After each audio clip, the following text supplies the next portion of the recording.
वज़ीर दाखिला मोहम्मद महमूद अली की सालगिरह के मौके पर अपोलो हॉस्पिटल्स की जानिब से आजमपुरा में वाक़े BRS के दफ्तर में फ्री मेडिकल कैंप मुनक़्क़िद किया गया। इस मौके पर अपोलो हॉस्पिटल के डॉक्टरों और नर्सेस ने मरीजों का तिब्बी मुआयना किया। इस मौके पर BRS इंचार्ज हल्के असम्बली मलकपेट मोहम्मद आजम अली ने मीडिया से बात करते हुए अपने वालिद मोहतरम वज़ीर दाखिला मोहम्मद महमूद अली की सालगिरह के मौके पर अपोलो हॉस्पिटल की जानिब से मेडिकल कैंप मुनक़्क़िद करने पर हॉस्पिटल के जिम्मेदारान, डॉक्टर्स और अमले से इजहार तशक्कुर किया।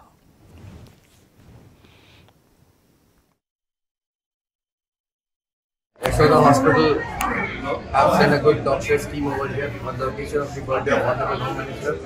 We are very much thankful to Yashoda and we are thankful to the entire team, the doctors and the nurses over here who has come down for the checkup of several people. They have seen the BP, the ECG, to the echo, and apart from that, they have been doing counseling to those who have come and attended over here. So I am very much thankful to Yashoda and hope to see your cooperation again and again. Thank you so much.